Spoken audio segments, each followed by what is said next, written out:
Context में लिखी गई। आप लोगों को अभी कुछ आधी कहानी समझ आई, पूरी नहीं समझ आई। आई नो अभी सारे बेचारे स्टूडेंट्स मेरे कुछ कंफ्यूज हो गए होंगे कि ये कहानी तो बड़े मजे से चल रही थी, ये एंड क्यों इतनी जल्दी हो गया। तो हमें तो कर्ज के बारे में कुछ पता ही नहीं चला। कर्ज के दिमाग में कर्ज के बारे में आपके दिमाग में अभी बहुत सारे क्वेश्चंस आ रहे होंगे। अभी ऐसा करें, उन सारे क्वेश्चंस को रेज करें और let's come to the context of the Heart of Darkness. Heart of Darkness के बारे में बेटा मैंने आप लोगों को एक चीज बताई थी कि हार्ट ऑफ डार्कनेस एक सिंबॉलिक नॉवल है।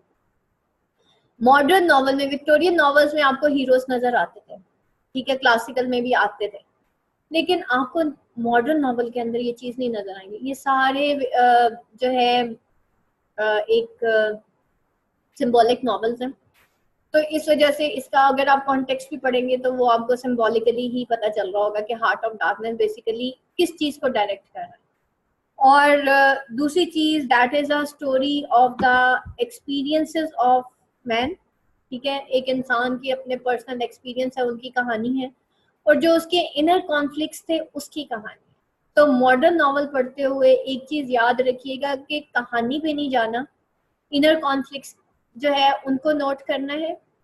उसके दिमाग के अंदर, यानी कि जो एक जंग चलती है ना, जैसे हमारे दिमाग के अंदर एक जंग चल पड़ती है, कुछ भी चीज एकदम से, लाइक आप एक्सपेक्ट कर रहे होते हैं कि ये पर्सनैलिटी ऐसी होगी, आप उसके साथ टाइम पास करते हैं, आप मतलब, लेकिन आप पहले से आपको एक इमेज पता चलता है।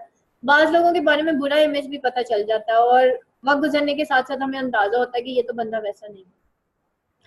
तो experience actually experiences leads to awareness. तो ये कहानी है कुछ एक्सपीरियंसेस की। पहले उसको एक नॉलेज मिला, उसको एक इल्म मिला। नॉलेज अवेयरनेस नहीं होता, ठीक है, नॉलेज होता है, इल्म यानी कि आपने एक किताब पढ़ी, किसी हिस्टोरियन की किताब है, आपको नहीं पता कि वो सच है कि झूठ है। जैसे आप लोगों ने पढ़ा था उसके अंदर जोनाथन स्विफ्ट में भी यही था ना कि हमने वो ट्रेवल्स थी, ये हार्ट ऑफ डार्कनेस भी कॉनराड बिल्कुल उसी तरह।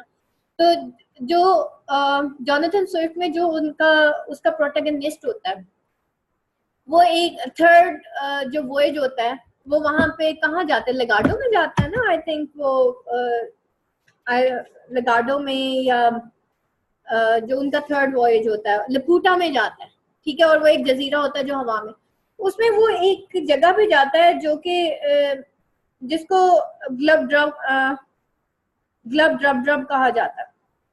और वो जो है एक जजीरा होता है जिसमें हम पढ़ते हैं कि जी वो जो रूहें होती हैं, मरे हुए लोगों की रूहों से मिलता है वो जो गुलिवर होता है, और वो जो रूहें हैं वो उसको कहती हैं कि भाई ये जो लोगों ने हमारे बारे में कहा हुआ है ना, ये सच नहीं है, ठीक है, हमें तो पता ही नहीं है, और ये हिस्टोरियंस ने पता नहीं हमारे बारे में क्या क्या लिख दिया।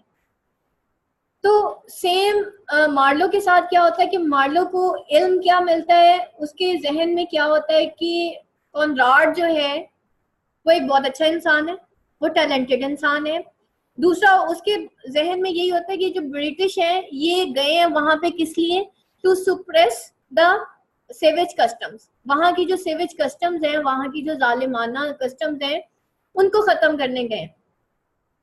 लेकिन जब वो वहां जाता है तो वो देखता है कि वो तो खुद उस करप्टेड सिस्टम का पार्ट बन चुके हैं।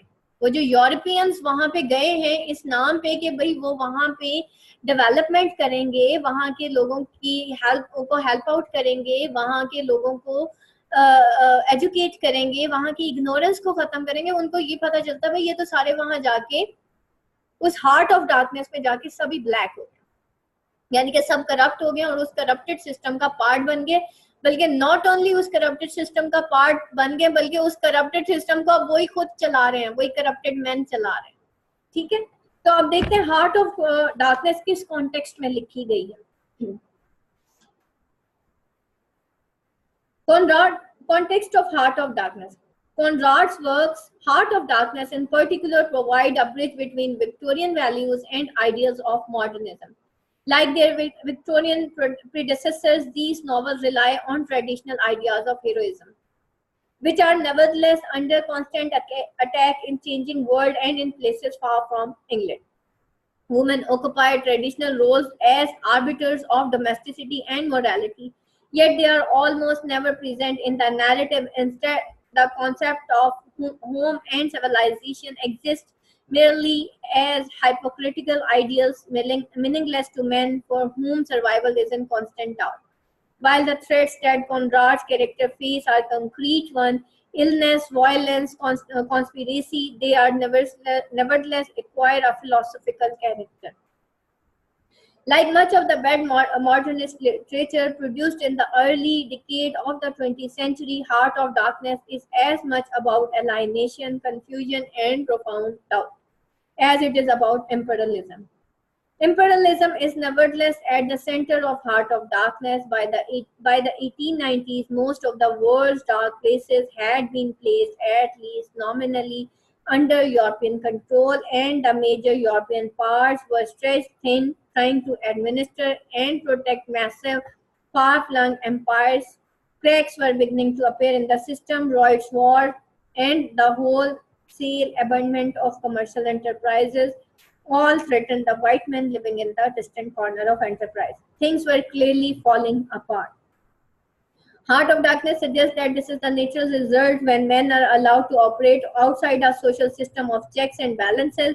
Power, especially power over human being, inevitably corrupts. At the same time, this begs the question of whether it is possible to call an individual insane or wrong when he is part of a system that is so thoroughly corrupted and corrupting.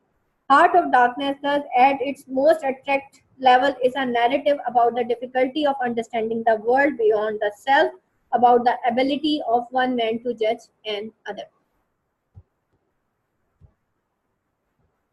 Although Heart of Darkness was one of the first literary texts to provide a critical view of European imperial activities, it was initially read by critics as anything but controversial.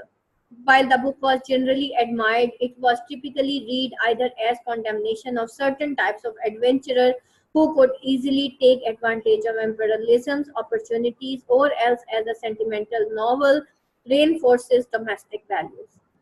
Kurt's intended, who appeared at the novella's conclusion, was roundly praised by turn-of-century reviewers for her maturity and sentimental appeal.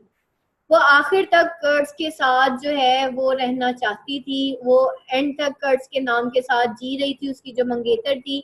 और Kurt साहब कौन थे? वो जनाब Africa में जाके और जो है वहाँ पे डेमीगॉड बन के बैठे हुए थे. Conrad's decision to set the book in Belgian colony and to have Marlowe work for Belgian trading concern made it even easier for British readers to avoid seeing them reflected in the Heart of Darkness. Although these early reactions seem ludicrous to a modern reader, they reinforce the novella's central theme of hypocrisy and absurdity. कहानी जो है आगे चल के मैं आपको थोड़ा सा बता दूं. सबसे पहले दोबारा से मैं रिपीट करने लगी हूँ कहानी शुरू करने से पहले, क्योंकि आगे प्लॉट समरी स्टार्ट हो रही है. प्लॉट समरी स्टार्ट होने से पहले मैं आपको कुछ पॉइंट्स बता दूं कि सबसे पहले वो कंपनी स्टेशन में जाता है, जिसे हम आउटर स्टेशन कहते हैं. उसके बाद जो सेकंड स्टेशन था वो था सेंट्रल स्टेशन, जो कि वहां पे वो कितने दिनों बाद पहुंचता है? After 15 days. उसके बाद वो फाइनली कहाँ पहुंचता है? इनर स्टेशन पे पहुंचता है. और that is a physical journey, inner journey, imaginative journey. 3 types of journey को ये सिंबलाइज करेगा. That is his physical journey, inner journey यानी कि उसमें वो अपनी इनर सेल्फ को देखता है, और इमेजिनेटिव जर्नी, उसका जो इमेजिनेटिव जर्नी है उसको वो जो है देखता है.